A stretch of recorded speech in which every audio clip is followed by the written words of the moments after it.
कह रहे कि भाई जो राहुल गांधी जी हैं जमीन से जुड़ गए, अब नेता हो गए, मैच्योरिटी आ गई उनके अंदर। वो जमीन में अब गड़ जाएंगे। गड़ जाएंगे? जी हाँ, वो जमीन में गड़ जाएंगे। जमीन के ऊपर वही आता है जो जितना जमीन में गड़ा होता है उतना ही खड़ा होता है। ये मोदी और भाजपा है, जितनी गड़ी है उतनी खड़ी है। ये हवा ही है। जब देश आजाद हुआ था ना, तो उस समय महात्मा गांधी ने कहा था कांग्रेस का नाम हटा दो, क्योंकि कांग्रेस में सब लोग मिल करके देश की आजादी के लिए लड़े हैं। अब आप अपनी अपनी पार्टी बनाओ और लड़ो। उसी समय नेहरू जी ने चालबाजी की, उनको लगा मेरा तो कोई काबिलियत नहीं है, कांग्रेस के नाम पर ही हम सत्ता में रह सकते हैं, इसलिए उन्होंने अपना नाम कांग्रेस ही रखा। अगर काबिलियत होती तो श्यामा प्रसाद मुखर्जी के जैसा अपनी पार्टी जनसंघ बना के लड़ते, वीर सावरकर जैसा हिंदू समाज पार्टी बना के लड़ते। लेकिन इनको कांग्रेस का ठप्पा चाहिए था कि भारत की शिक्षित जनता, गरीब जनता मुझे कांग्रेस के नाम पे वोट दे सकती है। उसी नाम पे 50 साल राज कर लिए। आज सारी जनता सब कुछ जान रही है। कश्मीर समस्या भी इसी परिवार की देन है, पंजाब समस्या भी इसी परिवार की देन है, सुभाष सिंह गोरखालैंड भी नहीं की देन थी, पूर्वांचल भी नहीं की देन थी। जितने आतंकवाद उग्रवाद भारत में पैदा हुए ये इन्हीं के परिवार की देन थी। और ये परिवार मेरा आपसे आखिरी सवाल होगा, फिर मैं इजाजत चाहूंगा। मेरा सवाल ये है, जैसे राहुल गांधी जी हैं, कह रहे कि भाई राहुल गांधी जी के परिवार ने 2 प्रधानमंत्री बलिदान कर दिए देश के लिए, मोदी जी ने क्या किया है? कांग्रेस राहुल गांधी के परिवार ने 2 प्रधानमंत्री बलिदान नहीं दिए। उनकी गंदी नीतियों के कारण उनकी हत्या हुई, बलिदानी नहीं हुई, उनकी गलती नीतियों। भेंडरावाले को इंदिरा गांधी ने प्रश्रय दिया और फिर स्वर्ण मंदिर पर फौज चढ़वा दी, जिसका परिणाम हुआ इंदिरा गांधी मारी गई। तमिल को इंदिरा गांधी ने परिश्रय दिया, जिसका परिणाम हुआ राजीव गांधी मारे गए। आप क्रिमिनल को पोसोगे, उग्रवाद को पोसोगे तो पाकिस्तान जैसा असर होगा, अफगानिस्तान जैसा असर होगा। आप गलत रास्ते पे जाओगे तो आपके साथ गलत होगा।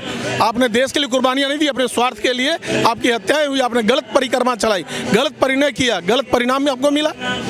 लेकिन जोशी साहब, मैं जानना चाहता हूँ, कह रहे कि मोदी ने देश के अंदर क्या किया जब से मोदी जी आए? तो आपको बताया, गरीब को गरीबी से उठा के एक सम्मानजनक जीवन दिया, शौचालय बनवाया, मकान दिया, फ्री अनाज दिया कि भारत गरीब रेखा से ऊपर उठ जाए। कश्मीर से 370 हटा के भारत का कलंक मिटाया। राम मंदिर जैसे मुद्दे को सरकार के द्वारा हल करवाया। आज आप जाके मथुरा का देखो या विश्वनाथ काशी मंदिर का जीर्णोद्धार देखो, महाकाल का जाके देखो, सनातन धर्म का परचम फैला दिया। मोदी ने जो दिया वो तो हम कल्पना भी नहीं करते थे। कभी कोई किसी ने कल्पना किया था गरीबों को सरकार मुफ्त मकान देगी? जो कल्पना नहीं करते थे वो उन्होंने करवा दी। कल्पना से ज्यादा दे दिया, कल्पना से ज्यादा दे दिया। तो आप खुश हैं मोदी जी? बहुत बहुत बहुत खुश हैं, तभी तो उन्हें भगवान का दर्जा देते हैं। उन्हें इंसान नहीं भगवान मानता कि आने वाले समय में रामकृष्ण के जैसे ये भी पूजे जाएंगे। आज लोग नहीं समझ रहे हैं, कल ये पूजे जाएंगे। जिनको आज इनसे लाभ मिला है, जो जनता सम्मान से जी रही है, जिनको शौचालय के लिए झाड़ियों में जंगलों में जाना पड़ता था, आज उनके घर में शौचालय सरकार दे रही है। तो वो इनको दिल से पूछते हैं। आप जाके गांव में पूछो, आज छत्तीसगढ़ में आपकी सरकार ने इतने रेवड़ियां बांटी, उसके बाद आप हार गए। उसके बाद भी हार गए क्यों? क्योंकि जनता ने देखा कि आप मुफ्त की रेवड़ियां बांट रहे हो, आप किसी का भला नहीं कर रहे हो। लेकिन ये भला कर रही है, ये जो जरूरत की चीजें वो उनको मुहैया करा रही है। अरे कि भाई महिलाओं को बहला फुसला लिया मोदी जी ने, उनको मैनिपुलेट कर, उनको सम्मान दिया। 33% संसद में भी आरक्षण देके सम्मान दिया। शौचालय बना करके सबसे ज्यादा त्रस्त महिलाएं होती थी, उज्ज्वला योजना के तहत गैस दे करके उनको सम्मान दिया। उन्हें ही झाड़ी और लकड़ियों से जलना पड़ता था घर का खाना बनाने के लिए, तो इन्होंने महिलाओं के लिए ज्यादा कार्य किया। इसलिए महिलाएं एक तरफ से मोदी को मान रही है। ये वही राहुल गांधी, वही कांग्रेस है ना। जब हमारी सेना सच का स्ट्राइक करने जाती है, कहते सबूत चाहिए, और यही राहुल गांधी है, कहते ईडी सीबीआई बिक गया है। हाँ, चलो ईडी सीबीआई बिक गया, ये कहते चुनाव आयोग बिक गया है। अरे अगर चुनाव आयोग बिक गया है तो तुम राजस्थान में तुम्हारे बाप ने चुनाव जिताया, राजीव गांधी चुनाव जिता दिया।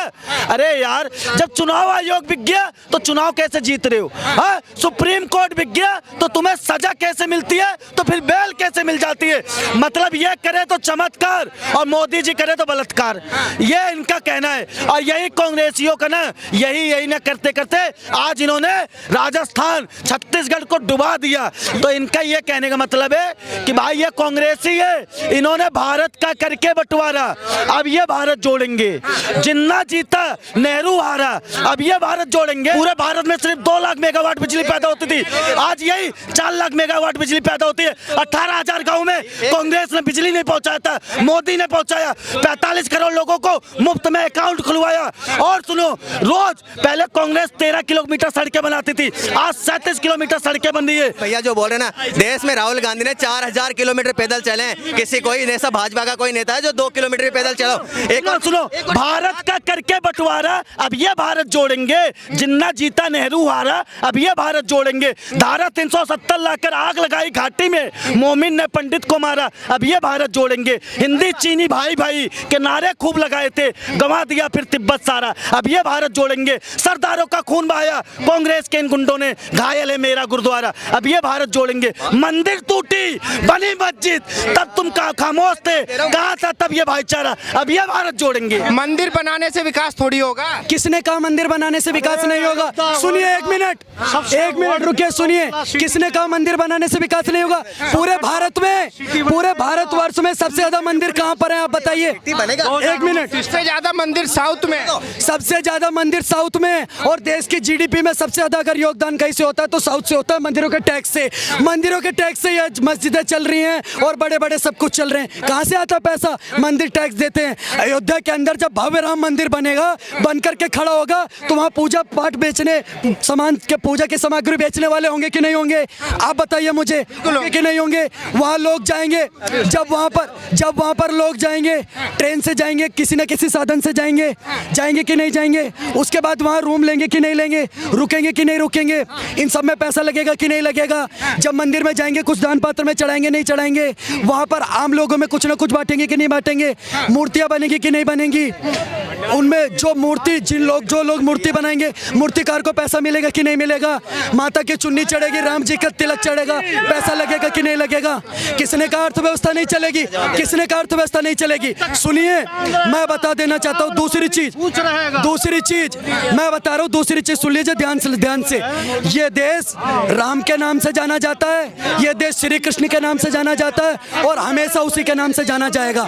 जो ये 2 कौड़ी के लोग, सुनिए, मैं एक बात कहना चाहता हूँ, बाला साहब ठाकरे, एक मिनट, बाला साहब ठाकरे हिंदू हृदय सम्राट बहुत सही बात बोल करके गए हैं। देश में हिजड़े वो नहीं होते जो सड़क के किनारे खड़े होकर के ताली बजाते हैं, असली हिजड़े वो होते हैं जो हिंदू होकर भी हिंदू का विरोध करते हैं। मैं आपको बता देना चाहता हूँ। मंदिर, मैं सबसे पहले पूछना चाहता हूँ, क्या आपने राम मंदिर के योगदान में चंदा दिया था?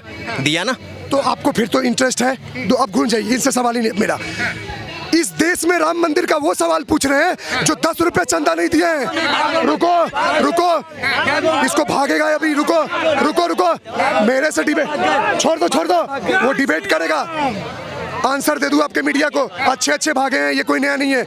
इस देश में राम मंदिर का वो प्रमाण मांग रहा है जो कल तक 24 वकीलों का खड़ा कर दिया था कोर्ट में। इस देश में वो राम मंदिर का प्रमाण मांग रहे हैं, राम मंदिर के लिए वो मांग रहे हैं जिन्होंने राम मंदिर तोड़ने का आदेश दे दिया था, राम सेतु। यहाँ दिक्कत पता है क्या है? वो लोग चंदा का खोजी नहीं कर रहे हैं जो दिए हैं, वो लोग खोजी कर रहे हैं कि राम भक्तों का चंदा बीजेपी लूट गई जो 54 नहीं दिए। अब राम मंदिर से क्या फायदा? रिक्शा वाले, ऑटो वाले, फूल वाले, टेम्पू वाले, ट्रेन वाले, एयरपोर्ट वाले, ये सब कमाएंगे जो विरोध कर रहे हैं। ये सब राम के नाम पे भगवा गमछा डाल के उतर जाएंगे, राम के नाम पे दे दो। अब देखो, मेरा तो सौभाग्य है भाई साहब। अब रुको, सऊदिया भी मंदिर बना रहा है भाई साहब, कमाने के लिए। सऊदिया भी मंदिर बना रहा है, उनको जाके समझाओ सऊदिया क्या कर रहा है, कमाने के लिए ही मंदिर बजा रहा है। और आस्था जो हिंदुओं का आस्था है, और उसने जान लिया है कि हिंदू आस्था जो है, हिंदू जो है वो किसी को ठेस नहीं पहुंचाते, हृदय से कितने अच्छे होते हैं कि पैर के नीचे एक चींटी आ जाए उसको भी नहीं मारना चाहते। पैर के नीचे चींटी आ जाए ऐसे 100 रुपए तो वो आस्था के ऊपर सवाल नहीं उठा सकते। आस्था वाली बात सुनो, आंसर दूंगा ना। राम मंदिर से मैं बता रहा हूँ, राम मंदिर एक ही मंदिर बन रहा है, तो इस पे प्रश्न चिन्ह ये नहीं लगना चाहिए कि वो ये सवाल नहीं, राम यहाँ पैदा हुए तो यहाँ बनेगा, मक्का मदीना वहाँ है, वहाँ बना है। और जो चीज जहाँ से जागृत हुआ है, जहाँ से उसका भावनाएं जुड़ी है, वो वही तो बनेगा। सबसे बड़ी चीज भाई ने बताया, सही बताया, सबका अपना अपना तीर्थ स्थल है यार। मेरे राम, मेरे आन बान शान इस भारत भूमि के कण कण राम को मानती है। आप कभी सोचते हो इस पूरे इंडिया, जब से इतिहास भारत का है, आप हमेशा राम को लेके ही क्यों लोग सेंसिटिव होते हैं? कृष्ण जी का भी होता है, चलो ठीक है, वो विराट रूप हमेशा दिखाएं, क्योंकि हर जनमानस